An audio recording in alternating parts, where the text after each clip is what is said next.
Muy bien, señores, para nosotros en el centro es un placer estar sirviéndoles en el día de hoy. Como les había dicho a sus compañeros, el maestro que tiene la primacía en la clase de hoy, el profesor Arnoldo, es un profesional destacado y que yo pienso que va a llenar sus expectativas y superarlas.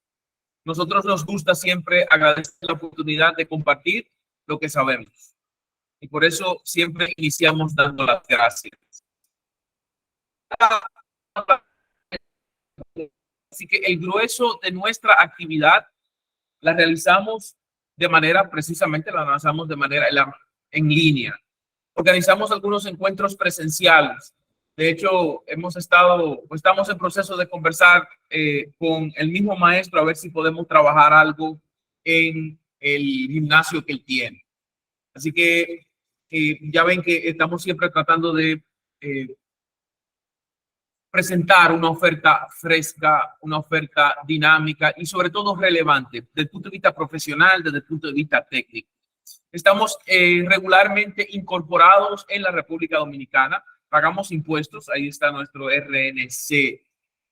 Nosotros estamos llamando esta acción de formación que inicia hoy, lo llamamos un diplomado porque nos ajustamos legalmente a las regulaciones que dispone el Ministerio de Educación Superior. Entre esas regulaciones está el hecho de que un diplomado debe de tener por lo menos 20 horas. Para nosotros lograr esas 20 horas vamos a tener 2 encuentros de 1 hora y media cada uno, es decir, hoy hora y media, mañana hora y media. El resto de las 17 horas nos vamos a asegurar de trabajarlas en el Classroom. Obviamente, ese es un cálculo que no tiene que ser al dedillo, pero todos ustedes tienen que tener presencia en el Classroom, sobre todo las personas que le interesa la certificación, así como evidentemente haber participado en los 2 encuentros. La asistencia de usted se registra a partir del correo electrónico con el que usted se está conectando a la reunión.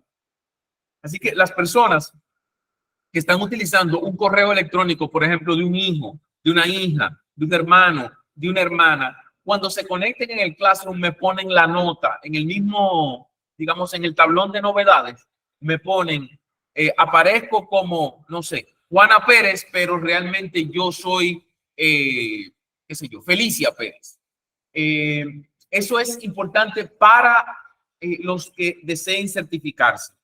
El resto de las personas que no deseen certificarse no pasa nada, van a recibir la misma atención, se le van a responder sus preguntas, pero los que deseen certificarse tienen que ser celosos de identificarse como, digamos, por su nombre, ¿no? Por quiénes son. Y si están utilizando, repito, una cuenta ajena, deben de decirlo. Muy bien. Entonces, vamos aquí a pasar. Ok. Vamos a construir conocimientos sobre 3 bases fundamentales. Lo primero es el Classroom. Puedo sonar cansón, pero tengo que insistir en esto porque es una herramienta fundamental de aprendizaje. En el chat está el enlace. Asegúrese de entrar en el chat de esta reunión.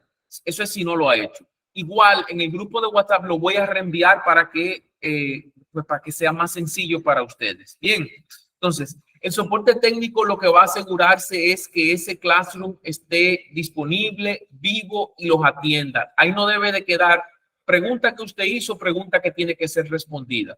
Esa es nuestra garantía. Los canales de comunicación son 3. El primero es el grupo de WhatsApp. Por favor, entre hoy y la culminación de este proceso formativo, que sería cuando cerremos el Classroom el domingo, esté pendiente a su grupo de WhatsApp, porque esa es una vía de comunicación unilateral, porque es del centro hacia ustedes, pero por ahí le estamos mandando la información que es vital. Le avisamos cuando están las tareas ya colocadas o cualquier otra novedad que se presente, la avisamos por ahí. Bien. El segundo canal de comunicación al que deben de ser conscientes de que existe y utilizar en la medida que sea necesario es su chat de aquí de la reunión. No todo el mundo, y Arnoldo es muy generoso con las participaciones, ya yo vi la presentación, él tiene puntos específicos donde va a abrir la oportunidad de participar. Las participaciones siempre son en orden. se hacen levantando la manita y se otorga el turno en el orden en que estén evidentemente las manitos levantadas. Si hay una persona que ya participó, entonces es probable que el administrador de la reunión, que en este caso en el día de hoy voy a ser yo, que le estaré dando el soporte al maestro, entonces es posible que yo lo brinque y le dé el chance a una gente que no haya hablado. Eso es para mantener la clase dinámica y dar oportunidades. El tercer canal de comunicación es su classroom. Ese es el espacio horizontal y primordial para usted participar, ventilar ideas, preocupaciones, etcétera. Ya hay muchos de ustedes que se presentaron, etcétera. Otros quizás no lo han hecho. No hay problema. Lo que no lo habían hecho, lo empiezan a usar hoy. Esa herramienta es para ustedes, úsenla en su beneficio. Bien, ya les hablé del Classroom. Ahora vamos de manera puntual y de forma muy sencilla a establecer las 4 normas fundamentales que deben de guiar el proceso nuestro. Lo primero es el respeto.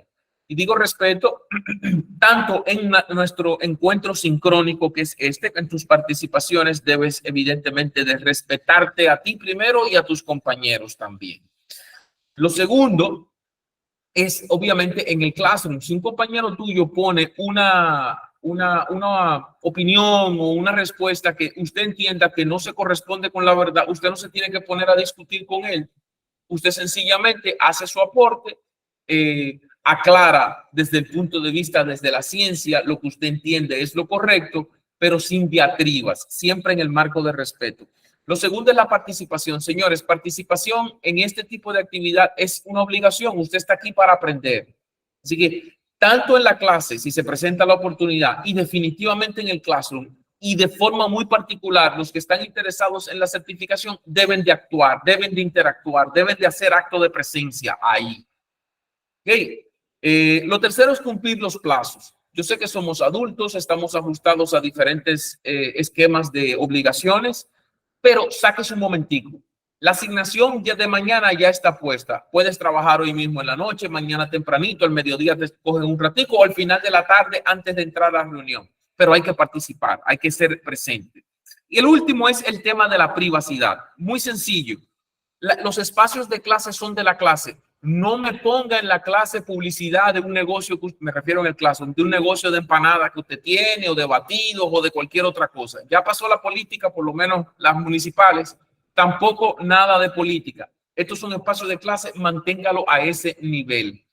El otro elemento de privacidad que quiero que tomemos en cuenta se refiere a que es posible, no siempre ocurre, pero es posible que en el grupo de WhatsApp se haya colado lo que yo llamo a veces una persona desorientada. ¿Qué es un desorientado? Un desorientado es un caballero que se dedica a escribirle a las damas sin que las damas le hayan dado digamos, la autorización para hacerlo. Todavía es menos común que lo haga una dama, pero puede ocurrir. Señor, señor o señora, si a usted alguien le escribe y usted no sabe quién es, no discuta, no dé cabida a conversaciones. Sencillamente usted bloquea y me hace el favor de buscarme entre los administradores del grupo y me reporta ese bloqueo para yo entonces proceder a separarlo. La gente que se dedica a hacer eso no participa en la clase, ¿eh? O sea, ninguna de las personas que hacen eso están con nosotros aquí. Pero lamentablemente en estos espacios, en estos medios virtuales, eso ocurre. Hay gente que se cuela. Así que saben ustedes que cuentan primero con nuestra observación y segundo, una reacción rápida para sacar del grupo a cualquier persona que ustedes reporten con una actividad irregular y digamos ajena a la actividad que estamos haciendo nosotros. Bien, seguimos. Algunas personas me han preguntado por el tema de los certificados. Solamente voy a tratar esto para que sepan que está previsto. No importa si eres un estudiante internacional o si eres local. El centro cuenta con medios de pago. Y en su momento vamos a dejar explicadas cuáles son las vías y cuál es el método. Eso sí, los certificados están solamente o estarán solamente disponibles para aquellas personas que hayan participado en los 2 encuentros y trabajado en el Classroom. Desde ahora les aviso, las certificaciones no se mandan por correo, las certificaciones tampoco se mandan por WhatsApp. usted las descarga desde la página del centro. Puede acceder por Google buscando CEATPA y busca en la pestaña de certificaciones, o sencillamente en el mismo grupo que se crea para gestionar los certificados se coloca ese enlace. Es muy sencillo, no hay que preocuparse por eso ahora. Eso sí, hago la advertencia porque no a mucha gente le ha pasado, pero a algunas personas le ha ocurrido. Hay veces que, ¿cómo lo pongo? El centro tiene cuentas que aquí en República Dominicana son cuentas y corrientes institucionales, ¿de acuerdo? Que están a nombre del centro. Si a usted le llega a alguien de manera privada diciéndole, deposítame aquí que te voy a poner tu certificado, yo creería que la mayoría de nosotros no caemos en ese gancho, pero por si hay alguien que pudiera caer en ese gancho, por favor, siga los pasos, siga las instrucciones y sepa que las cuentas que usamos no son personales, son institucionales. Nadie que le escriba de manera privada tiene ni la autorización ni la calidad para hacerlo. Bien. Ok, señores, dicho esto, muchísimas gracias a todos. Voy ahora a dejar que Arnoldo se vaya presentando en lo que... Arnoldo, ¿tú necesitas que yo pase las diapositivas? Sí, profe, sí, por favor. Perfecto, cuenta con eso. Ok, pues entonces te vas presentando en lo que yo paso las diapositivas. Okay. Chévere. Hola, bueno, buenas noches tengan todos. Mi nombre es Arnoldo Baute. Como ya algunos me conocen, veo que hay muchas personas que están repitiendo por lo menos esta certificación. Contenido diferente al anterior, pero veo que están allí.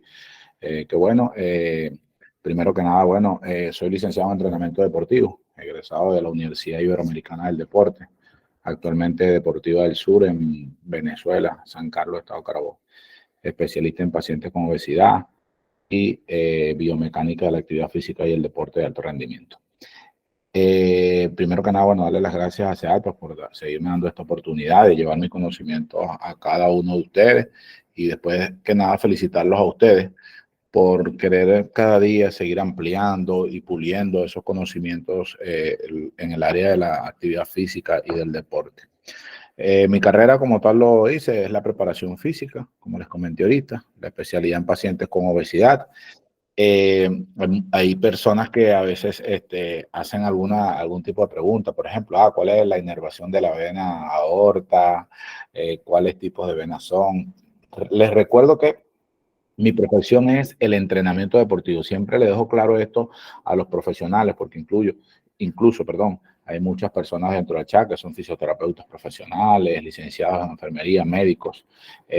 Nuestro trabajo es limitativo, al igual como el del médico, el del terapeuta, el del fisiatra. En el diplomado anterior lo comenté y lo dije, tenemos que seguir parámetros para poder abordar a nuestros pacientes. Primero, un abordaje de un médico de cabecera o el especialista en la materia según la patología que tenga el paciente. Luego, un fisiatra. Posteriormente al fisiatra, un rehabilitador.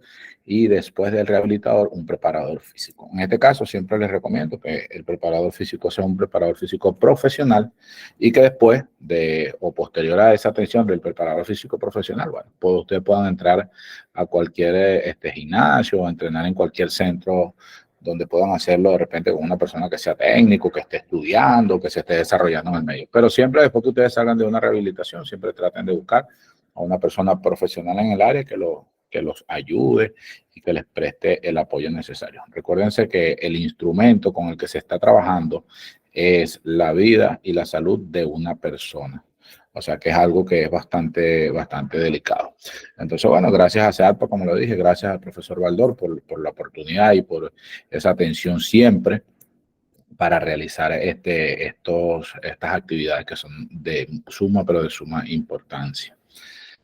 Como le dijo el profesor, tenemos una serie de diapositivas. Las diapositivas están bien estructuradas, o por lo menos se trató de estructurar lo mejor posible, y cada una de ellas tendrá su espacio donde responderemos preguntas y donde haremos algunas aseveraciones sobre el tema en particular, tratando siempre de que sean preguntas que ustedes deseen aclarar para que aprovechemos el mayor tiempo posible.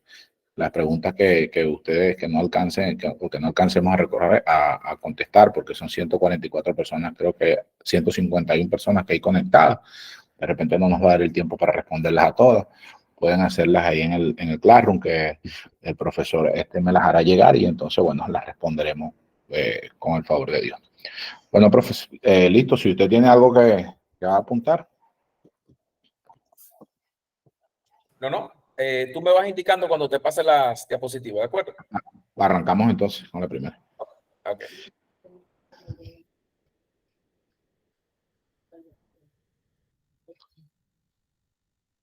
Ok, nos vamos con el contenido de la primera.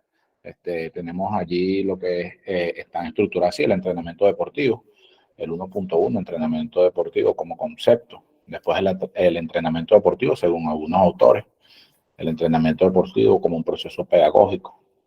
Luego tenemos como punto número 2 el sistema cardiovascular y sus afecciones, lo que es el sistema circulatorio, la composición sanguínea, la función del corazón y las enfermedades cardíacas comunes.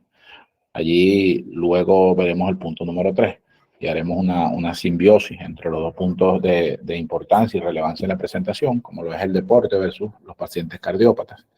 Hablaremos del ejercicio y las adaptaciones fisiológicas que el mismo sufre, entrenamiento físico o el ejercicio en pacientes con insuficiencia cardíaca permanente, lo que es una prueba de esfuerzo, los tipos de ejercicios recomendados para el corazón, los ejercicios después de un infarto al corazón, como una de las patologías que se escogieron en este momento, lo que es la parte de la rehabilitación cardíaca, el 3.7, que sería cómo responde el cuerpo al ejercicio aeróbico, la incidencia de la cardiopatía isquémica en la población, los beneficios del ejercicio sistemático en pacientes con patologías cardíacas, la pérdida de masa muscular y recomendación de actividades para niños, los ejercicios idóneos para fortalecer el corazón y los beneficios para el sistema cardiovascular. Entonces, tenemos como primera diapositiva el entrenamiento deportivo. Ok, nos paramos aquí. Citamos a FD Deportes. Y vamos a ver el entrenamiento deportivo como el desarrollo de la ciencia y la técnica, y específicamente la genética, en busca también de una mejor herencia para nuestros descendientes. Es importante aclarar aquí este punto, por eso se los incluye entre paréntesis y en negrita. Muchas veces, hoy leía de hecho también un artículo donde decía que hay muchas probabilidades, lo decía un médico en un programa de radio, que hay mucha probabilidad de que dos pacientes con problemas cardíacos den herencia a sus hijos o a sus descendientes de enfermedades cardíacas. Y eso es total, pero rotundamente cierto. Si dos parejas hacen vida y una pareja tiene problemas cardíacos al igual que la otra, lógicamente su descendencia va a tener algún tipo de problema, porque a través de la genética se obtiene una herencia que viene con algunos problemas o con algunas deformidades. Un punto más importante de esto, como les informé, ya sería la parte médica quien explicaría o quien ahondaría más en el tema. Pero es tal cual así. Y de hecho está comprobado científicamente. Están dando pasos firmes a la transformación de los futuros años de los adelantos en los nuevos modelos existentes para la planificación del entrenamiento deportivo. Ahora dice aquí, es una realidad la adopción de los nuevos modelos, los cuales dista mucho de los aplicados por los precursores de estas teorías de entrenamiento deportivo para la preparación de los atletas élites y población en general, aunque para el proceso de iniciación deportiva de atletas jóvenes y adultos, utilizados con eficiencia. Cuando hablamos de entrenamiento deportivo, no solamente estamos hablando de atletas élites, porque hay entrenamiento deportivo profesional, hay entrenamiento deportivo para aficionados, hay un entrenamiento deportivo para alguna persona que haya tenido un tipo de discapacidad y que necesiten específicamente incorporarse a la vida cotidiana. Un rehabilitador puede tener una persona que sea biplégida, con problemas en sus dos extremidades, o extremidades inferiores o superiores, y que quiera incorporarlo a la vida diaria. Cuando viene a manos de los preparadores físicos, nosotros tenemos que tratar de preparar físicamente ese cuadrante del cuerpo que por alguna u otra razón quedó incapacitado y que el rehabilitador ya se encargó de preparar. lógicamente. Entonces, bueno, vamos a pasar a la siguiente diapositiva. Okay. Ahí tienen por lo menos haciendo un ejercicio con mancuerna, haciendo un desplazamiento del miembro superior izquierdo hacia un lado y manteniendo la tensión en el brazo derecho, un trabajo superior de escápulas y de aductores del pectoral. Vamos a pasar a la siguiente, profe. Ok, entonces vamos a hablar del entrenamiento deportivo según algunos autores. Según algunos autores, la preparación compleja para el rendimiento, estado de entrenamiento, es un estado de adopción biológica. Eso lo dijo Platonov en 1988. En este caso, mientras más elevado sea el nivel de entrenamiento deportivo, mayor será la importancia que adquieran los ejercicios especiales, semejantes en estructura y efectos fisiológicos, con respecto a los ejercicios característicos para el tipo elegido del deporte. En este caso, para el tipo elegido de deporte, o también, como les hablé ahorita anteriormente, para el tipo de lesión que el paciente tenga en ese momento y que esté presentando. El entrenamiento deportivo responde también al resultado de los cambios duraderos en la función y o la estructura de los órganos que son sometidos a un ejercicio crónico.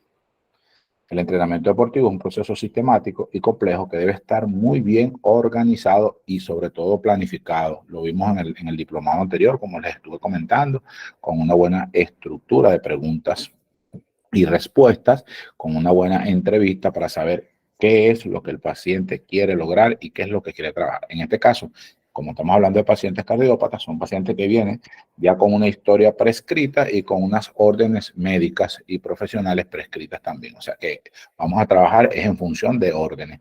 En este caso no es como el diplomado anterior, que estamos hablando de entrenamiento funcional y preparación física en general. En este caso ya el paciente viene con una prescripción médica y con un tratamiento o por lo menos con algún punto donde debemos trabajar o que debemos abordar como tal. Ok, seguimos aquí donde dice que el entrenamiento deportivo es sistemático, bien organizado, como les dije ya, para obtener un buen rendimiento. Cualquier entrenador o preparador físico debe planificar cronológicamente el proceso global del entrenamiento mediante unas determinadas acciones o pasos a seguir. Ok, seguimos, avanzamos. Tenemos también que el entrenamiento deportivo, como proceso pedagógico, se entiende como el conjunto de decisiones tomadas en los distintos momentos, las actividades y las experiencias realizadas por los actores que intervienen en la búsqueda del perfeccionamiento del individuo en el campo de la práctica del deporte, mediante el cultivo de valores, la cualificación de la calidad de movimiento, la transmisión de conocimientos y la ampliación de las posibilidades de rendimiento técnico.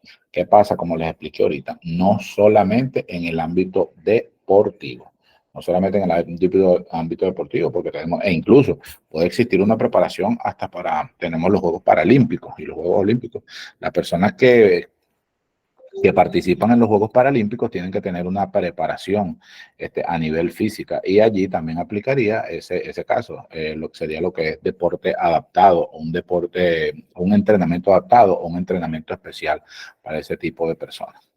El entrenamiento deportivo es un proceso científico, pedagógico, sistemático y abarcador, concebido sobre las bases de las nuevas combinaciones. Las nuevas combinaciones, recuerden que poco a poco vamos evolucionando y ya vamos adquiriendo nuevas plataformas, nuevas maneras de entrenar, nuevos propósitos.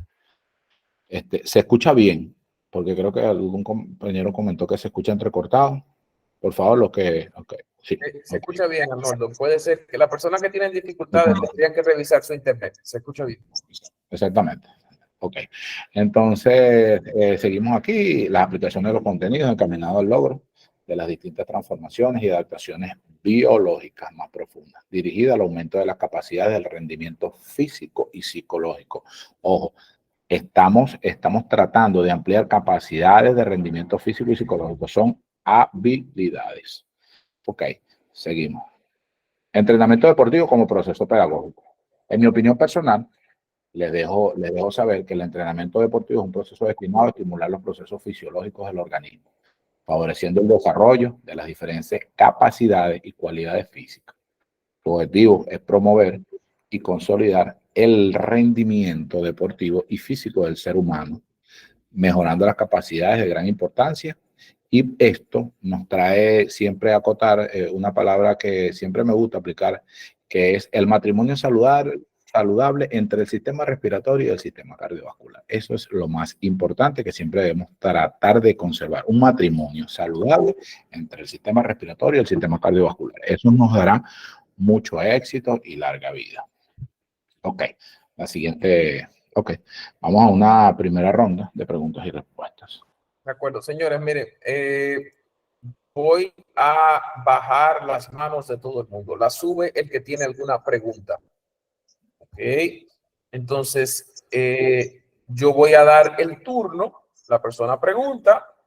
En este caso le va a tocar a el señor Samuel. Samuel, abre tu micrófono y plantea tu pregunta, por favor. Buenas noches a todos. Buenas noches, Samuel, procede. Para decirle, maestro, el código para acceder a la cuenta que usted... Samuel, fíjate en el Classroom, ¿de acuerdo? Perdón, en el grupo de WhatsApp, yo lo voy a mandar ahorita. Ahora vamos a concentrarnos en la pregunta. Vamos a aprovechar que tenemos a Arnoldo con nosotros, ¿verdad? Si tenemos alguna pregunta del material que la ha cubierto. ¿Tú tienes alguna pregunta del material que la ha cubierto? No, hasta ahora no. Ok, pues tranquilo. Entonces, todo el código yo te lo paso en un momentico en el mismo WhatsApp, tranquilo, ¿de acuerdo? Está bien, gracias. Ok, a tu orden. Vamos entonces con el señor Diego Jiménez López. Diego, adelante, abre tu micrófono y plantea tu pregunta. Sí, buenas noches.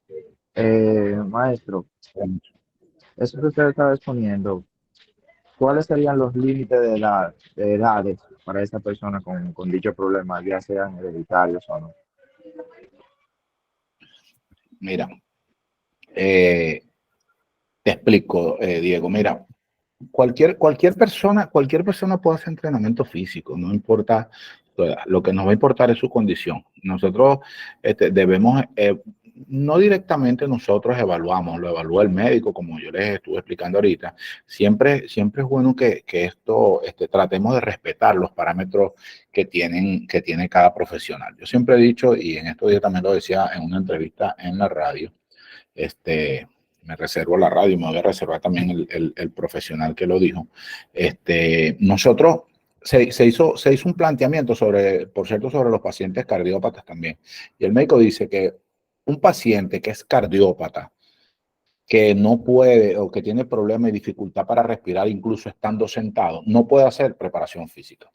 Lógicamente que un paciente, son dos cositas particulares, un paciente que esté sentado y que tenga una insuficiencia respiratoria no puede hacer preparación física, pero tampoco puede estar sentado en la silla.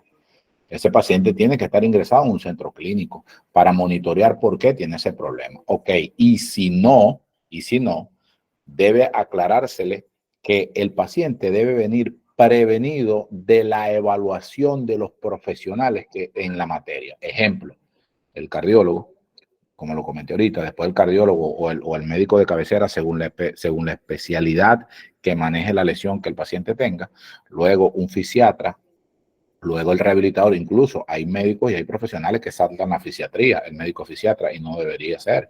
El médico fisiatra, luego el rehabilitador y después el rehabilitador el preparador físico.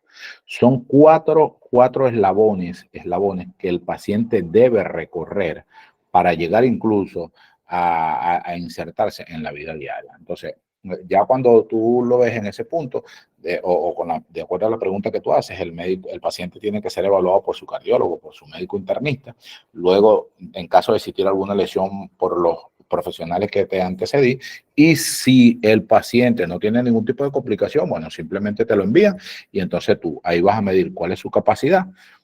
Según el momento, tú no vas a llegar a un paciente y por lo menos desde el punto de vista de los preparadores físicos, yo no lo voy a subir en una máquina y decirle, mire, usted va a correr 30 minutos, ¿no? Particularmente yo lo que es con el trabajo aeróbico, hago un análisis básico. Yo coloco al paciente en la caminadora, como les comenté anteriormente, ok, vamos a caminar 4 minutos. ¿no? Vamos a caminar 1 hora empezando. Ok, después lo voy alternando según la capacidad que yo veo que el paciente puede tener y voy haciendo voy intercalando 1 minuto caminando, 4 minutos caminando, 1 minuto trotando, a trote suave, a una velocidad más o menos suave, considerable. Y así tú lo vas a ir evaluando poco a poco. Y lo importante siempre es que tú estés presente al paciente y lo estés evaluando todas sus características y todas sus fases anatómicas y fisiológicas. Ok, excelente. Vamos entonces a darle la oportunidad ahora a Edward Rafael Garcés Castillo. Edward, abre tu micrófono y plantea tu pregunta.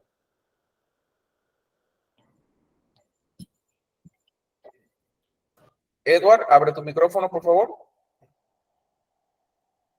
Ok, parece que Edward no está aquí. Vamos entonces a pasar a Daniel Sánchez. Daniel, tienes la oportunidad ahora. Abre tu micrófono. Sí, buenas noches. Yo tengo más que una pregunta, sería como una inquietud. Digamos que al momento de identificar a algún paciente cardiópata,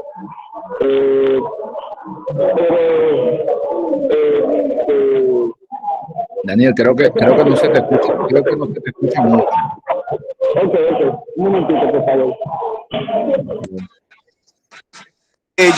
Maestro, que cómo podríamos identificar un paciente cardiópata, dado que muchas veces cuando uno lo manda a hacer la evaluación con el médico de cabecera, digas un cardiólogo, no le detecta ninguna cardiopatía en general, pero el paciente muestra todos esos puntos como que tiene un cardiópata. Por ejemplo, se sofoca, le falta el oxígeno y se marea. Entonces, ¿qué pasa en ese caso? Daniel, mira, un paciente que sea evaluado por un el paciente que tenga una insuficiencia respiratoria, necesariamente no es un paciente que pueda tener una afección cardiológica. No necesariamente. Tú puedes tener un paciente que presente una insuficiencia respiratoria simplemente generada por el sedentarismo, generada por el sobrepeso, y no necesariamente tiene que ser una afección cardiológica. Entonces, ¿qué pasa? Yo lo que sí te recomiendo, si tú consideras que un paciente tú lo trabajas, por ejemplo, lo trabajaste durante un mes con caminatas estándares y fijas de 1 hora y el paciente sigue manteniendo un problema respiratorio, trates de evaluar siempre la posibilidad, porque hay pacientes o hay atletas o usuarios que simplemente te dicen que se sofocan o X porque no quieren correr, porque no les gusta correr y es parte del sedentarismo, no les gusta realizar ese tipo de actividades. Normalmente en los gimnasios vas a conseguir mucho ese tipo de personas que no les gusta correr, que no les gusta hacer los ejercicios aeróbicos porque lógicamente les traen muchísimo más desgaste, según lo que ellos en ese momento consideren. Pero cuando tú tengas un paciente que tenga ese tipo de problemas, siempre debes estar pendiente y evaluarlo. Ok, tiene un problema respiratorio o una insuficiencia respiratoria que se viene manteniendo durante 30, 45 días, lo puedes mandar al neumonólogo y el neumonólogo se encargará de ver cuáles son. Nunca hagas análisis que no te toca. Te lo digo así sincera y honestamente. No hagas análisis que no se toca. Ahora, hay algo por ahí que escuché que una persona colocó en las preguntas, dijo, todo el mundo, creo que fue algo así que dijo, lo estoy buscando, creo que dice que todos tienen derecho a hacer ejercicio. Esa es la realidad. Diraima Crespo dice que no hay límites para la edad. Entonces, imagínate. Ahora, hay un muchacho por ahí que creo que dice Oscar Toledo, dice que hay distintos tipos de test para realizar cálculos, para tener equivalentes. Si la actividad física Oscar, ese tipo de test no lo aplica el preparador físico, lo aplica el rehabilitador o en este caso el fisiatra. Ellos lo aplican. Recuérdate que nosotros dentro del punto de planificación de entrenamiento deportivo, planificamos el entrenamiento, no realizamos evaluaciones. Nosotros no realizamos evaluaciones. La evaluación la realiza el fisioterapeuta, el rehabilitador, incluso por encima del fisioterapeuta, el rehabilitador. O sea, no somos terapeutas. No realizamos test. Nosotros no podemos hacer test. Ok. Te respondí la pregunta, Daniel. Diego, creo. Maestro, ¿usted piensa dar otra participación o continuamos con el material? Si quiere podemos hacer 2 rapiditas, profe. Otra más. Bien, de acuerdo. Entonces, Edward, vamos a intentarlo otra vez. Abre tu micrófono. Sí, buenas noches. Gracias por la oportunidad de nuevo, maestro. Sí, buenas. Ay, perdón. Mi pregunta es si un paciente, si en medio del entrenamiento un paciente cardiópata nos presenta un problema, ¿qué es lo primero que debemos hacer? ¿Cuánto? Ok, voy, Eduardo. Mira, tú estás normalmente evaluando, tú estás entrenando a un paciente. Yo siempre le aconsejo a los entrenadores, a los preparadores físicos, que cuando estén evaluando a un tipo de persona, tú lo primero que tienes que nunca quitarle la vista de la mirada, de su mirada, verlo siempre a los ojos y verle siempre los labios. Los labios son es un termómetro muy importante. Si tú ves de repente que un paciente se ahogó un poco, tiene los labios blancos, el color rojo lo ha perdido, tú siempre tienes que sentarlo. Siéntalo, evalúalo, velo, pregúntale, habla con él. Tienes que nunca perder la comunicación con él, habla con él, cómo te sientes, qué tienes. Ok, me duele esto, siento problemas, me duele el pecho. Ejemplo, cuando por lo menos te diga, ok, tengo un dolor en el pecho, me duele mucho la espalda o irradia hacia la espalda, ok, tienes que tratar siempre de, tú sabes, en ese momento estar un poco prevenido.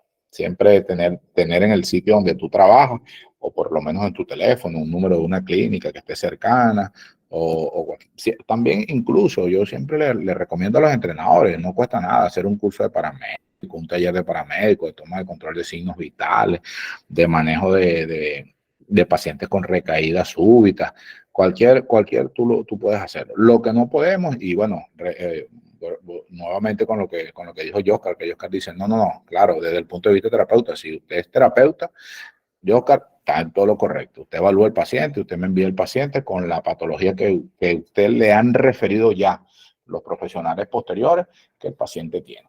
Pero en este caso, si tú tienes un paciente así, hay muchas personas que hacen algo, que yo estoy totalmente en contra de eso, que si le buscan una menta, como ustedes dicen aquí en el país, un caramelito para hacer, no hagan eso. Ahora, lo que sí pueden hacer, de repente, si tienen alcohol a la mano, le colocan un poquitico de alcohol lejos para que esa persona, tú sabes, vuelva un poco en sí. Eso hace un efecto importante en él y bueno, lo pueden tratar así. Pero siempre vamos a enfocarnos, como se lo dije, por eso se lo dije en principio, de que nuestro trabajo, por lo menos el diplomado que en este momento estamos dando, es la preparación física en pacientes cardiópatas, pacientes que ya vienen con un diagnóstico. No, yo no los voy a diagnosticar como preparador físico porque no tengo la facultad para hacerlo.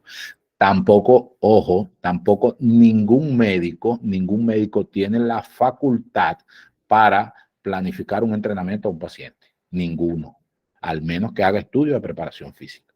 Pero ningún médico tiene esa potestad de hacerlo. Bien, ¿damos otra participación o continuamos? Sí, vamos a dar una participación más, profe. De acuerdo. Entonces vamos ahora con la señora Amni Subero. Amni, abre tu micrófono, por favor. Ani, yo creo que ella dejó la pregunta ahí, creo que la colocáis o la quieres hacer en vivo, Annie. Ajá, Annie. Creo que es Annie. Ah, sí, yo la vi que ella la puso en el chat, pero abre tu micrófono, Andy. ¿Puedes abrirlo? Hola, buenas noches, ¿me escuchan? Buenas noches. Adelante. Bueno, ciertamente ya había colocado la pregunta. En el caso de los niños que están en entrenamientos de fútbol, se le evidencia que el niño tiene una respiración, una dificultad respiratoria, se le ve los síntomas en los cuales puede ser posible de que pueda tener una cardiopatía. Se le sugiere ir al médico a que se realice la revisión, sin embargo sigue yendo al entrenamiento. ¿Qué puedo hacer yo en estos casos? En este caso, ¿quién le sugiere? ¿El entrenador le sugiere que siga yendo al entrenamiento? Annie. Tiene que abrir el micrófono de nuevo, Amni, para poder responderle al maestro. ¿Quién te sugiere que el niño siga yendo a la práctica? ¿El entrenador? No, el niño sigue yendo. O sea, aunque uno le dice al representante, el representante lo sigue llevando y ya se le ha indicado al entrenador. Pero ellos no, o sea, no prestan atención a eso.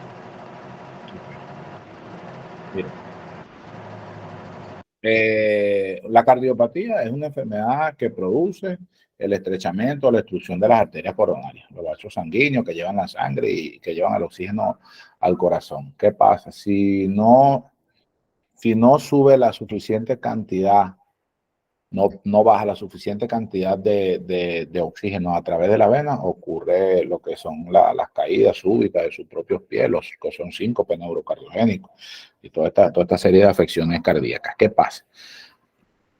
Vuelvo y repito, lo que yo estoy hablando, lo estoy hablando dentro de mi punto de vista de conocimiento de la anatomía y de la fisiología del cuerpo humano. Ni siquiera es parte de la malla curricular del entrenamiento deportivo. Solamente son de preparaciones externas que yo he hecho como profesional en la materia. ¿Qué pasa? ¿Qué ocurre? Si tú tienes a un niño que juega fútbol y que tiene una afección supuestamente cardíaca diagnosticada por un médico, si tú eres entrenador, tú no debes recibir a ese niño. ¿Qué pasa? Normalmente esto pasa cuando no hay un tipo de preparación profesional en el entrenador, y entonces tú llegas a agarrar, recibes al muchachito, no le pasa nada, porque eso se le va a quitar. Yo he visto entrenadores que dicen, nada, eso no le pasa nada. No. Nosotros como entrenadores no debemos recibirlo. El padre no debe llevarlo. No debe llevarlo hasta que el médico lo evalúe. Luego que el médico lo evalúe, incluso, por lo menos en el área del fútbol, ahí sí vienen, después que me lo evalúe el médico, el terapeuta cardiorrespiratorio, lo pasó al fisiatra, y después el fisiatra lo pasa a preparación física, y preparación física dice, ok, ya el niño está bien, el niño puede participar en su juego. Incluso uno mismo tiene que empezar a trabajar una planificación aeróbica de cortos movimientos o de espacios o caminatas, largas, donde el paciente no tenga ningún tipo no tenga una demanda de oxígeno alta. Debemos irlo trabajando poco a poco, eso en cuanto a la planificación, hasta que el paciente obtenga un rendimiento adecuado. Y luego, cuando tú lo llevas al terreno, que viene el preparador físico específico o profesional en el área de fútbol, por ejemplo, él verá ya cómo lo va trabajando. Debería trabajarlo, el muchachito puede trabajar en la portería primero, después lo podemos trabajar en la defensa, después en el medio campo, que tú sabes que es el que tiene de repente un poco más de movimiento, y poco a poco tú lo vas llevando. Pero, vuelvo y repito, debemos respetar los parámetros. Si el niño no puede jugar porque tiene una afección cardíaca diagnosticada, no debemos atender, no debemos dejar que el niño participe en el juego. Ahora, tampoco podemos inhabilitarlo. No debemos inhabilitarlo en ningún momento, porque no es la idea. El cuerpo que se inhabilita, como lo dije en el diplomado anterior, cuando usted muere en el momento en que deja de moverse. Claro, Annie. Yo pienso que sí, maestro. Ok. Ahora continuamos. Sí, continuamos. Excelente. Ok. El sistema, ahora sí, vamos a entrar al sistema cardiovascular y cuáles son sus afecciones. Ok. Vamos con la siguiente. El sistema cardiovascular tiene como centro el corazón, que es un músculo, todos conocen, debe ser del tamaño de una mano, ¿verdad? Que es quizás el más fuerte de nuestro organismo, ya que soporta presión de forma constante y nunca deja trabajar. El corazón funciona como que si tuviésemos una bomba en una residencia, en un edificio, y constantemente estemos bombeando agua a los pisos superiores. Un ejemplo. En el momento en que la bomba se daña, ustedes saben que deja de llegar agua, y cuando deja de llegar agua, dejan de llegar nutrientes, deja de llegar todo lo que es el plasma, los hematocritos, todos los contenidos que tiene la sangre, a todos los órganos del cuerpo. Por eso es que hay que mantener el corazón siempre fuerte y saludable. Es el encargado de bombear, como se lo dije ahí, 7.000 litros de sangre al día por todo el cuerpo. Imagínense ustedes, 7.000 litros de sangre diario que suministran oxígeno, nutrientes para todas las células que se mantengan vivas. De igual forma, se encargan de recoger todas aquellas sustancias de desechos. También es importante eso, no solamente suministrar nutrientes, sino también eliminar sustancias de desecho. Aunque el corazón es un músculo muy fuerte, es susceptible a enfermar y que de ahí se deriven las enfermedades cardíacas. ¿Qué pasa?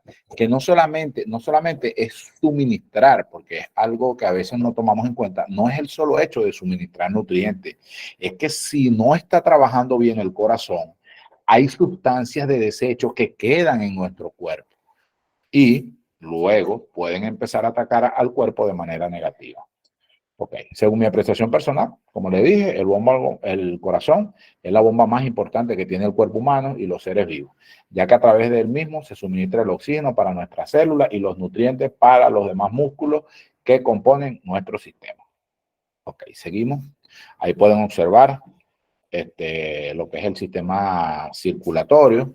Arriba tienen lo que es la parte de los hematocritos, tienen otra imagen del corazón y tienen un sistema completo dentro del organismo o el tren superior. Ok, seguimos con la otra. Ok, el aparato circulatorio. El aparato circulatorio es el encargado, como ya lo dije, de transportar toda la sangre a través del cuerpo. Ahí lo van a observar. La sangre es un líquido rojo que recorre todo el cuerpo, impulsada por el corazón, por esa principal bomba que tiene nuestro cuerpo. Ella recoge el oxígeno de los pulmones, observen esto, y los nutrientes del intestino para distribuirlos a todas las células. Después que se produce la oxidación, retira los desechos, que son los que también lógicamente se desechan del cuerpo, y el dióxido de carbono para su eliminación. Ok, los componentes de la sangre son los glóbulos rojos, los glóbulos blancos, las plaquetas y el plasma. Ahí ustedes pueden ver en la imagen, ustedes ven el corazón, ven lo que son las venas y las arterias. Ahí también tienen los capilares, que son parte también, lógicamente, del sistema sanguíneo. Seguimos abajo. Ok. ¿Qué pasa en este caso? Las arterias transportan sangre rica en oxígeno del corazón y las venas transportan sangre pobre en oxígeno al corazón. Eso es importante. El aparato circulatorio unidireccional transporta sangre a todas las partes del cuerpo. Este movimiento de la sangre dentro del cuerpo se denomina circulación. Eso es lo que llamamos circulación sanguínea. Seguimos. Ok, vamos a ver cuál es la composición sanguínea. El flujo de la sangre a través del corazón. La sangre suministra oxígeno y nutrientes, como ya lo dijimos, a todo el cuerpo, elimina dióxido de carbono y los demás elementos residuales. A medida que la sangre viaja por el cuerpo, el oxígeno se consume y la sangre se convierte en desoxigenada. ¿Qué pasa? Ahí ustedes pueden, ya, un momentico, profe, al anterior, ok. Ahí pueden ver la composición de la sangre. Tiene plasma, el plasma a su vez tiene agua, tiene iones, tiene proteínas, tiene nutrientes, desechos y gases. ¿Correcto? Abajo tienen los glóbulos rojos, que son esos que están como una forma de dos, como una lentejita, que más o menos tienen ese conocimiento. Y vean los glóbulos blancos y la plaqueta, como ocupan ese porcentaje muy bajo dentro. Ahora sí podemos avanzar. Ok. Ok, seguimos ahí, las funciones de la sangre. 8 datos acerca de la sangre. La sangre es un tejido conectivo, es un líquido conectivo, diría yo, el único líquido conectivo que tiene el cuerpo humano. La sangre transporta nutrientes y hormonas. La sangre regula la temperatura corporal, también es importante eso. La sangre regula la temperatura corporal del cuerpo. La sangre lleva productos de desecho a los riñones y el hígado. Ahí pueden ver. Tiene un 92% de agua, un 7% de proteína y un 1% de otro. Ahí tienen todo lo que es la parte de la composición. Vean los eritrocitos, que ocupan casi el 45% dentro de ese componente. Lo que es la plaqueta, los neutrófilos, los basófilos, los eosófilos, los monocitos y los linfocitos. Ok, los glóbulos rojos son las células vivas más numerosas de la sangre.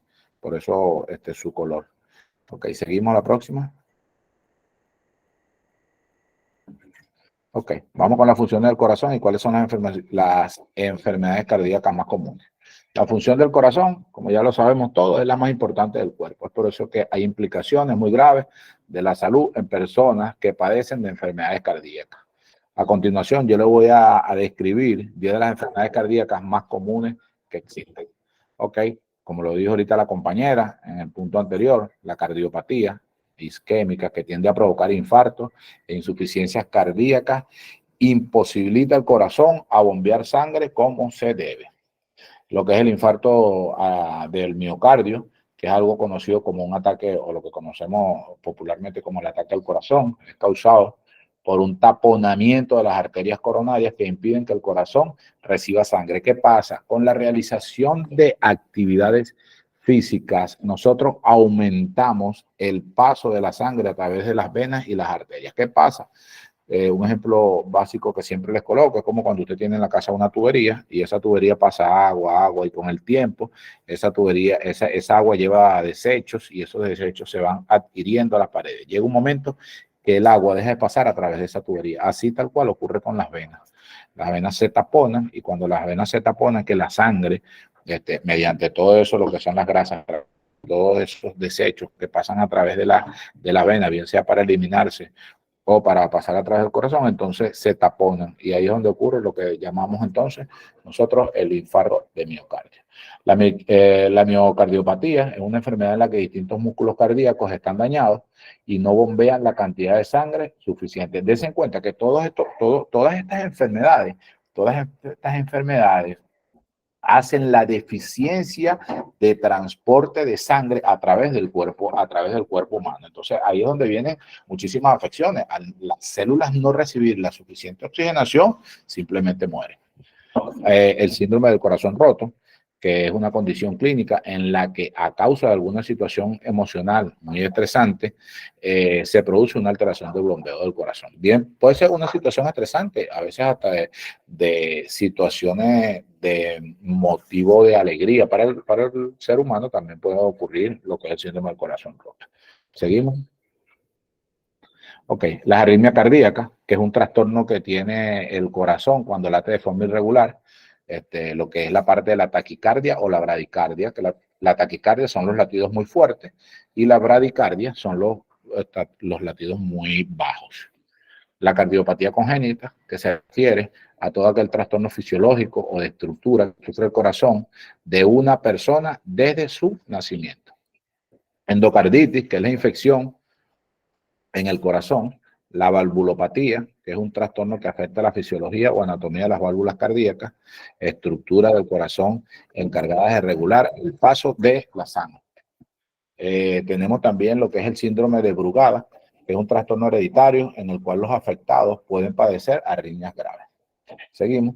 Como último, el síndrome de Marfan, que es una enfermedad hereditaria que afecta el tejido conjuntivo de todo el cuerpo, afectando a muchos órganos que derivan en problemas en el corazón. O sea, es una enfermedad, como le dice, hereditaria que afecta todo el tejido conjuntivo del cuerpo. O sea, es el tejido conjuntivo del cuerpo y lógicamente afecta a muchos órganos que derivan en problemas del corazón.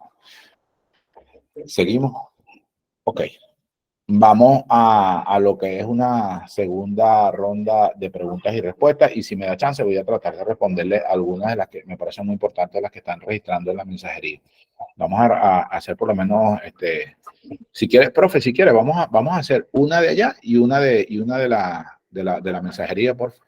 De acuerdo, perfecto. Entonces, ¿por qué empieza con una de las mensajerías y que me levanten vayan levantando la mano las personas que quieren participar así por el micrófono? ¿Qué te parece?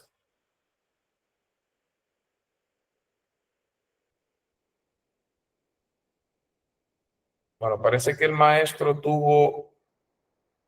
No, lo veo por ahí. Ajá, voy.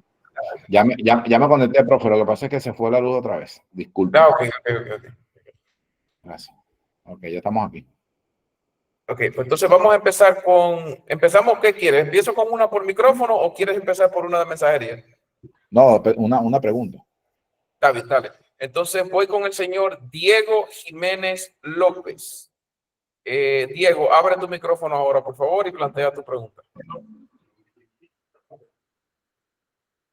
Ok, Diego bajó la mano, entonces vamos a darle la oportunidad a Joamil Abad Núñez. Joamil, abre tu micrófono. Sí, buenas noches.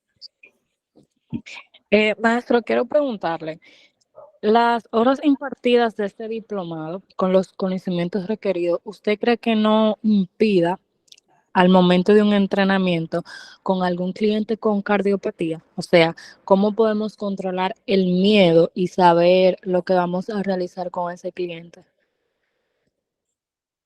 ¿Tú quieres saber, yo a mil, ¿no? Sí, sí. Yo a mil. Ok, yo a mil, una pregunta. ¿Tú quieres saber cómo podemos combatir el miedo en una persona que tenga un problema de cardiopatía? Sí, exacto. Okay, mira. Me refiero a que a veces llegan clientes con ciertas condiciones o que los médicos los envían ya a realizar algún tipo de ejercicio, a veces hasta con cirugía de corazón abierto. Y en lo personal, siento, aunque me estoy capacitando para esto, siento como el miedo de poder abrirme a esos clientes con esas condiciones. Mira, eso se resume en experiencia, pero primero que nada yo te felicito por la valentía que tienes a plantear una pregunta como esta, pero la valentía más importante de todo esto es lo que acabas de decir, te estás preparando para esto y las preguntas siempre están allí y son las que nos enseñan a aprender. Mira, ¿qué es lo que pasa? Si tú tienes un paciente y el paciente tiene un problema de una cardiopatía, que es lo que hablamos ahorita, que es el impedimento del flujo de la sangre a través de las arterias, Vamos a hacer un poco una simbiosis con una pregunta que también vi en el chat así por encimita, que dicen que si hay alguna cardiopatía que prohíba el entrenamiento de una persona. Mira, caminar es un entrenamiento. Caminar es un entrenamiento. Que yo camine de aquí al colmado, que yo camine de aquí a la bodega, de aquí al abasto, de aquí al supermercado. Eso es una actividad física. Si hay una persona que tiene un problema para realizar una caminata, incluso hasta corta, esa persona tiene que estar bajo la evaluación de un médico o de un profesional de la materia. Nosotros debemos siempre tratar de identificar a esa persona. Si tú ves que la persona, porque a veces el efecto psicológico que produce sobre esa misma persona es incluso hasta peor que la misma cardiopatía. Una persona que tiene un problema en una cardiopatía y el médico te lo manda, puede incluso que esté yendo obligado porque algún familiar lo esté mandando, ¿me entiendes?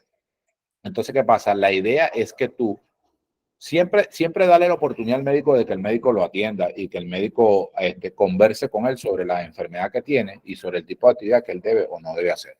Porque, como tú bien lo dijiste ahorita, la poca preparación que hay en el área física en este momento, llamamos en el área de preparación física, no de fisioterapeuta ni de rehabilitación, la poca preparación que hay a nivel físico hace de que los mismos pacientes se sientan con ese miedo de acercarse a ti y de decir. Siempre es bueno que tú le expliques al paciente, le hables, trates de abordarte en su mundo, le expliques con calma, mire, está pasando esto, usted tiene una enfermedad así, tenemos que manejarlo un poco suave, usted va a hacer este tipo de actividad y vas a caminar 20-25 minutos, lo vamos a hacer poco a poco, vas a levantar pesas de pocas libras y lo vas llevando poco a poco hasta que tú lo incorpores en el área completamente. Pero lo más importante es eso, que te prepares, que te estés preparando para tratar de llevar a estos pacientes. Pero siempre apaláncate siempre tú con el médico, siempre es importante eso. Si tú ves que él no quiere hacer ejercicio, tú lo mandas con su médico para que su médico lo evalúe y que te lo mande nuevamente. Ellos siempre van a tener su manera de manejarlo, por lo que te dije ahorita, hay muchísimos médicos, hay médicos, cada día se están graduando 300, 400, 500, una N cantidad de médicos, pero no todo el tiempo se están graduando preparadores físicos. De hecho, por lo menos en Venezuela, solamente 2 universidades en un país tan grande imparten la preparación física. Aquí, bueno, hay una universidad que prepara fisioterapeutas, pero no he visto en la parte de preparación física, no hay mucho. Entonces eso va a hacer de que los pacientes a veces también tengan ese miedo de acercarte. Y bueno, eso produce un efecto muy grande, ¿viste? Bien, pues te toca entonces ahora atender voy a abrir las del chat. Sí, dale. Ok, lo tengo aquí. Bueno, ¿qué rutina de ejercicio es la más adecuada para un paciente con una arritmia cardíaca?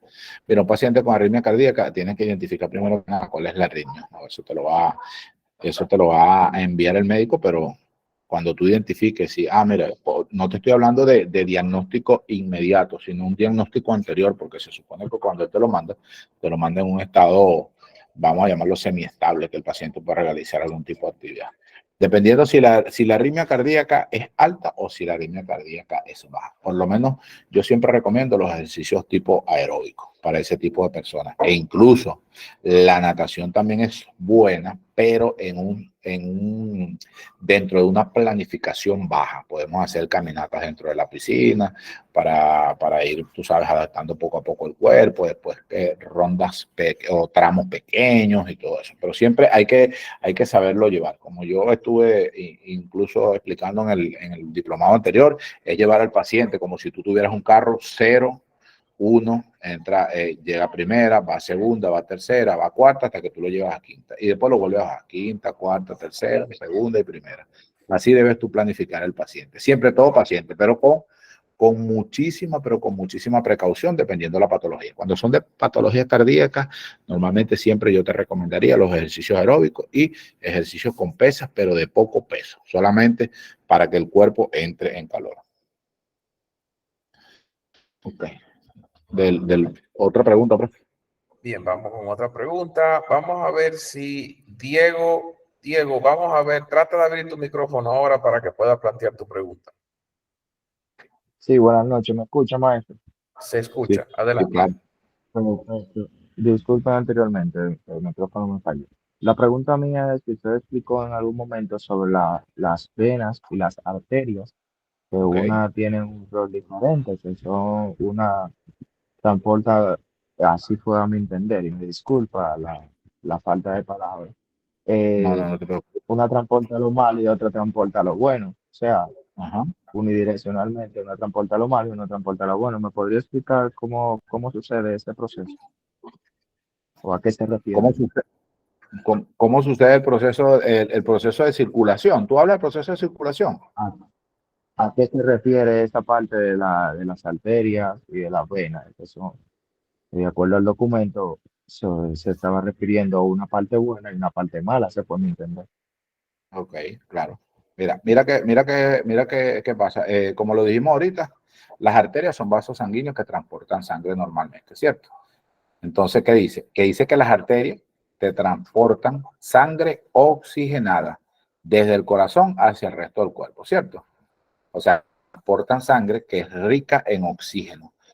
¿Qué hacen ellas en el corazón? En el corazón luego ya vienen a través de las venas y transportan sangre del cuerpo de regreso al corazón. Las arterias te transportan sangre de color rojo brillante, mientras que las venas transportan sangre de color rojo muchísimo más oscuro. Ahí tú vas a tener lo que es la parte de la diferencia, las que son oxigenadas y las que son desoxigenadas, ¿cierto? Ajá, entonces luego, las venas tienen una pared que lógicamente es más delgada que las arterias son muchísimo más fuertes, pero de un diámetro mayor. Esto se debe a que su pared es distantemente y tiene más capacidad de acumular sangre. Las arterias transportan sangre, como te dije ya, rica en oxígeno del corazón y las venas transportan sangre pobre en oxígeno al corazón. Son recorridos totalmente diferentes. Más o menos, ¿me dejo entender? Bien, yo pienso que sí. Te toca una del chat ahora. Okay, voy. Existe un nivel de cardiopatía que imposibilita. Ok, esta la estaba viendo ahorita. Ok. Dice Joana Coronado, que si existe un nivel de cardiopatía que imposibilite totalmente la actividad física. Mira,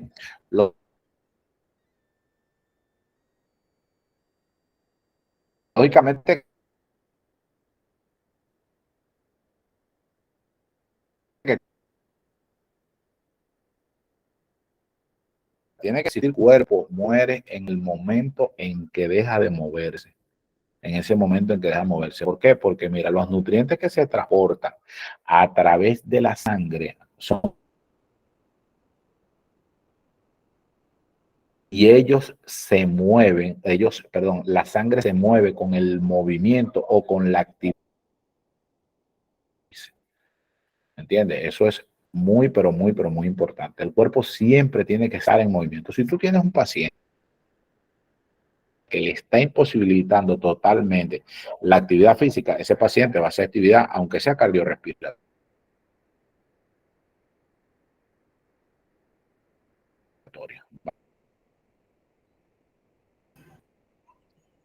Estás teniendo un Ahí, poquito de dificultad con el audio, Arnoldo. ahora que atienden, son pacientes que tienen, los pacientes que tienen problemas con cardiopatía, con una cardiopatía que le imposibilita el tratamiento, como le dije, tienen incluso su atención dentro de la preparación física, que son los rehabilitadores cardiorrespiratorios. Ellos incluso se encargan, como estuve comentando ahorita, no sé si me escuchaste o no te ven, Joana, que el paciente tiene problemas cuando deja de moverse. Nosotros tenemos que evitar al 100% que por lo menos perder el movimiento. Nosotros tenemos que tratar, incluso si hay un paciente que tiene alguna incapacidad a nivel de tren inferior o de tren superior, tiene que buscar, según entrenamiento adaptado o entrenamiento para personas con discapacidad, entrenamiento especial, de realizar algún tipo de actividad. No sé si han visto por ahí, hay un meme muy famoso, un chico que no tiene los brazos y practica natación. Así tú vas a tener muchísimas personas, pero la idea es nunca dejar de entrenar, siempre entrenar.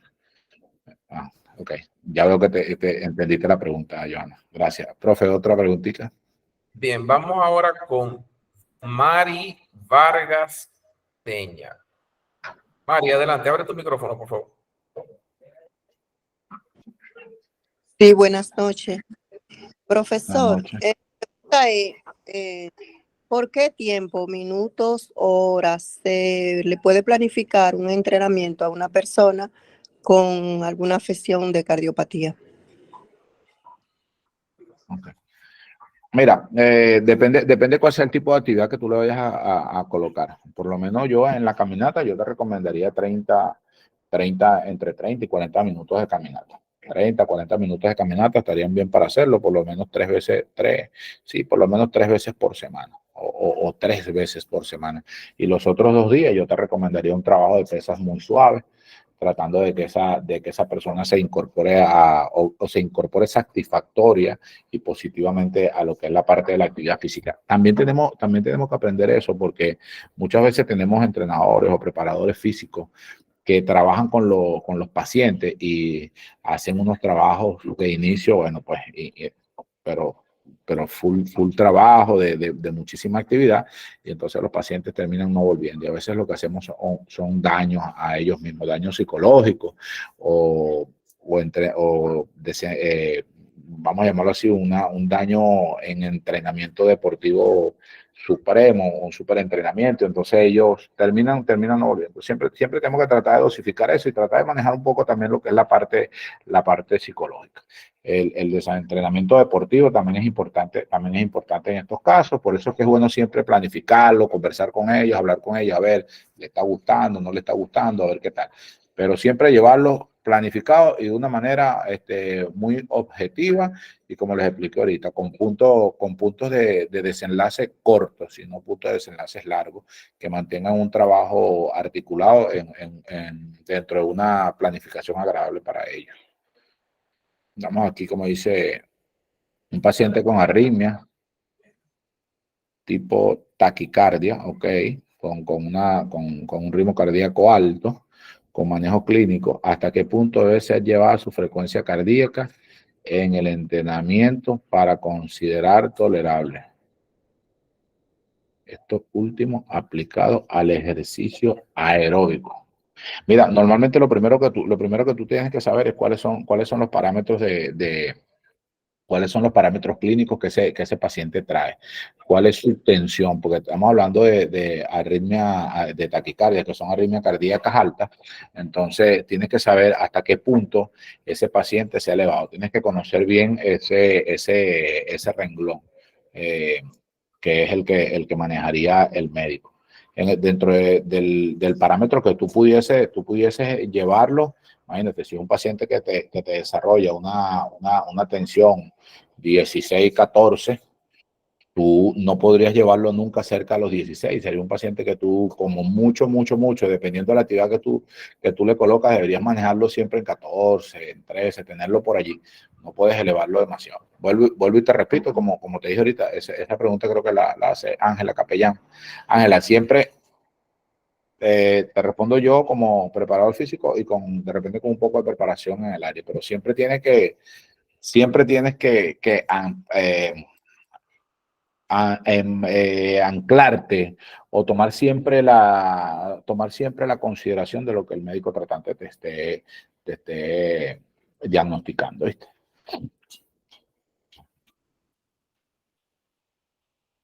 Otra pregunta, Arnoldo. Sí, otra pregunta, por favor. Bien, vamos entonces a darle ahora a Johnny Peña. Johnny, adelante, abre tu micrófono, por favor. Johnny. Johnny parece que se movió. Sí, Ah, ok, Johnny. Ya entré ahí. Adelante. Procede, sí. Bien, muy bien. Buenas noches para todos. Simplemente en calidad de aclaración, ¿es correcto que cuando trabajamos con pacientes del tipo que estamos tratando, se le mande a hacer su evaluación médica cada 4 semanas para ver cómo va evolucionando? Claro, claro que sí, Johnny, claro que sí. Por supuesto, es un buen tiempo, incluso podríamos hablar de hacerla por lo menos los primeros 3 meses hasta cada 15 días, una evaluación cardíaca, donde el médico le realice su test, su mapa de tensión arterial, su prueba de esfuerzo. Siempre es bueno por lo menos estar por lo menos cada 15 días mandarlo a realizar, ¿oíste? Ok, Bien, voy entonces con una del chat. Ajá, voy.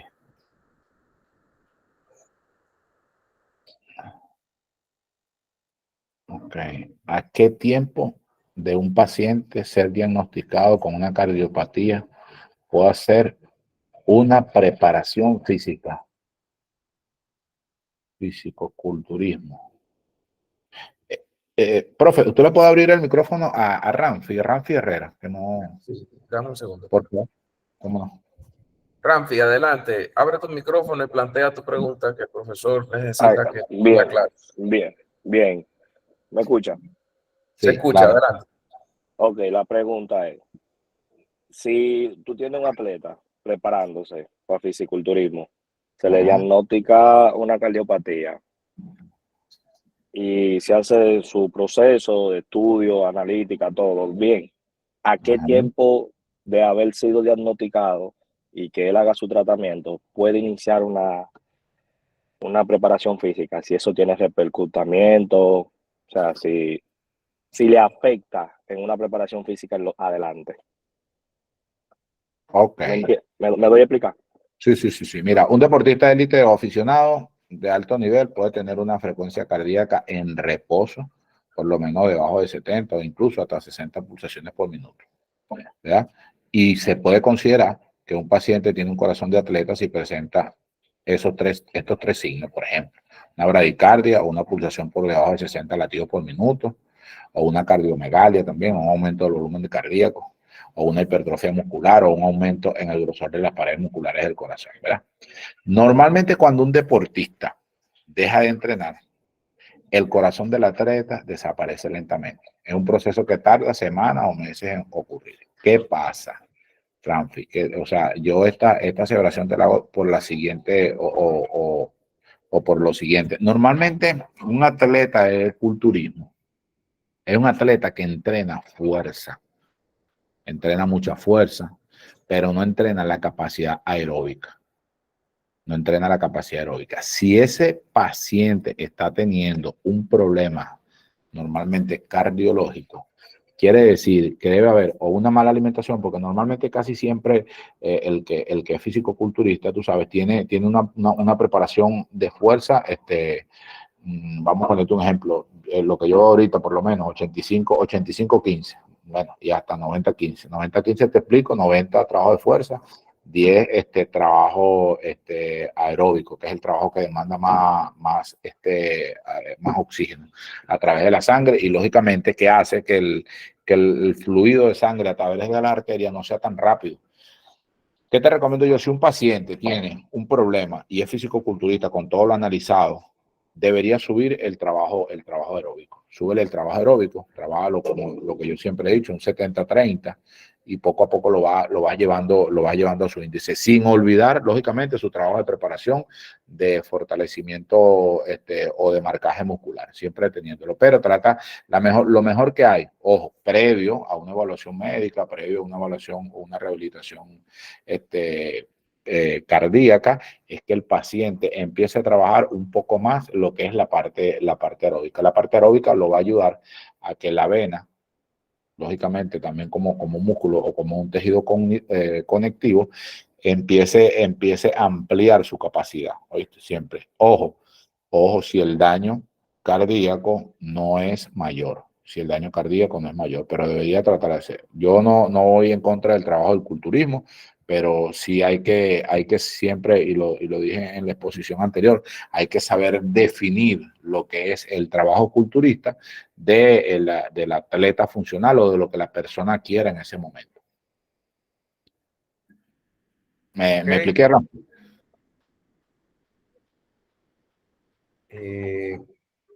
Podemos, dice Ramfi que sí, ya lo viste. Okay. ¿Podemos entonces dar otra participación?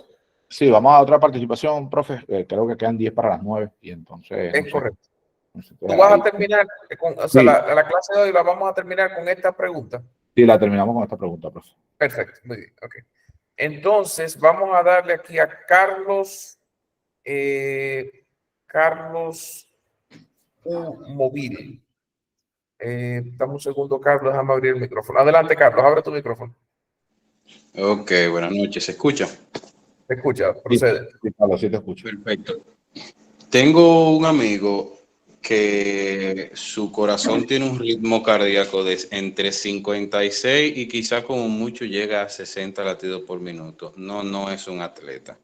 Okay. Yo sí practicaba natación, o sea, tengo un poquito de conocimiento al momento. En la época que yo nadaba en equipo de natación, hace 4 o 5 años, mis latidos eran entre, más o menos así, en estado de reposo, pero vaya, qué entrenamiento, de 3 horas diarias, separado en 2 sesiones de 1.5, pero este es joven, tiene 26, 27 años, su entrenamiento, su latido en reposo es de 56, rara vez llega a 60. Ahora inició el entrenamiento en el gimnasio por asunto estético, mejorar la figura y tengo algo de preocupación por él. ¿Alguna recomendación al respecto?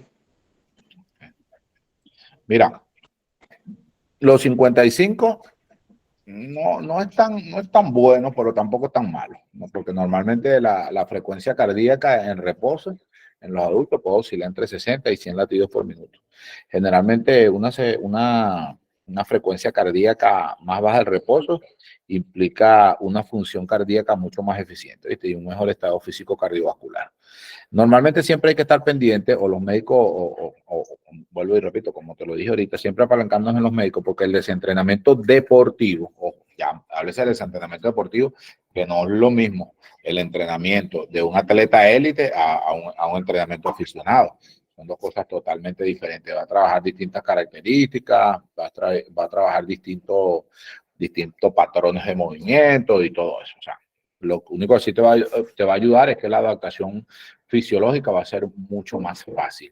Pero en este caso yo no lo veo tan mal que estén en 55, pero sí habría que estudiar en cuánto lo tiene en este momento y saber llevar una planificación de cómo le está yendo, si está bajando o está subiendo, ¿me entiendes? Bien saber cómo lo llevas para ver qué tipo de planificación pudiese seguir. Un ejemplo, si tú ves que la planificación sigue bajando, ahí sí deberías enviarlo a lo que es la parte médica. Si tú ves que empieza a subir notoriamente, lo puedes seguir manteniendo ahí. No habría ningún tipo de inconveniente. Pero sí tienes que estar siempre pendiente con esa parte del desentrenamiento deportivo, que trae muchos problemas generales a nivel corporal y a nivel fisiológico, ¿viste?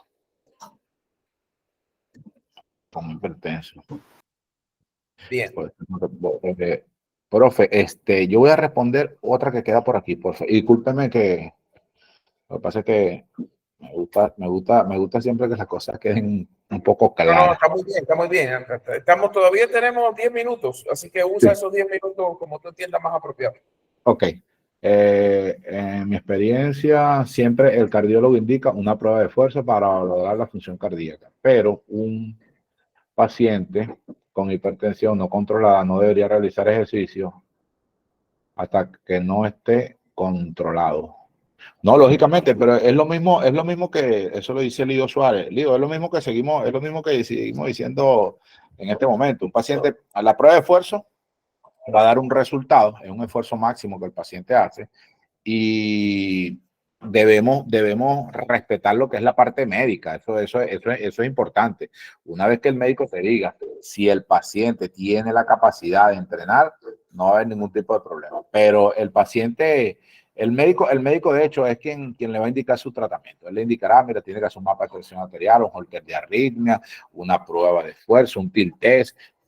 Sería él quien haría eso. Ahora, ¿qué podemos hacer nosotros? Vuelvo y te repito, el preparador físico puede hacer vamos a decir, un componente, aparte de su profesión, lo que es control de signos vitales y todo, incluso podría llevarle un control de signos al paciente antes y después del entrenamiento y después colocarlo en reposo, por lo menos durante 5 o 10 minutos y volverle a tomar y llevar un control para más o menos ver cuál es la evaluación, que es lo que haría normalmente un mapa de tensión arterial y más o menos así llevar un registro de cómo se comporta el paciente durante la actividad física. Eso es lo que más o menos debemos hacer. Ahora sí, yo creo que una última pregunta, profe. Ok, perfecto. Vamos entonces a ver, José Frometa. José Frometa, abra su micrófono, por favor.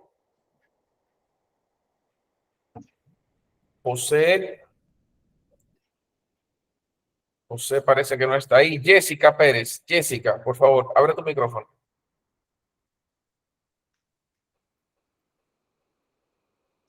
Jessica. Como que no está ahí. Ok, pues entonces voy a volver. Daniel, cierra tu micrófono. Perfecto. Sí, yo tengo... No, Daniel, no te corresponde a ti, disculpa. No te corresponde. Le corresponde entonces al señor Edward Carces. Edward, abre tu micrófono que lo tienes en la mano. Esta es tu segunda intervención y la tienes levantada de hace rato. Adelante. Sí, buenas noches de nuevo. Es una pequeña diferencia entre trastorno y enfermedad cardíaca, por favor, si es posible responder. Gracias. Ok, Edward. Me dijiste trastorno y enfermedad cardíaca. Sí, eso fue lo que digo. Mira, normalmente esa es una pregunta que normalmente la debe contestar el cardiólogo, ¿no? El cardiólogo o un profesional de la salud que esté cuantificado. La enfermedad cardíaca, como tú sabes, es un término general que abarca muchos tipos de afecciones que afectan al corazón o los vasos sanguíneos. ¿Qué pasa? Los trastornos o los trastornos cardíacos son un tipo de enfermedad cardíaca que deviene de una insuficiencia que tiene el corazón, ¿me entiendes? Que no puede enviar sangre de manera eficiente. Hay muchos ejemplos de trastornos cardíacos, que son las alteraciones del ritmo cardíaco o arritmias, que hacen que el corazón lata de forma normal o muy rápido. Hay también reducciones del flujo sanguíneo, que la insuficiencia cardíaca puede reducir el flujo sanguíneo, lo que le produce o le provoca una congestión en la sangre, en los pulmones y en las venas. Entonces, una enfermedad o un trastorno puede ocurrir o un trastorno puede ser momentáneo. Y una enfermedad cardíaca es algo que ya está declarado por el especialista. Vuelvo y te repito, Edward, como te dije en este caso, ya esas son preguntas que directamente ya debe responderla el especialista.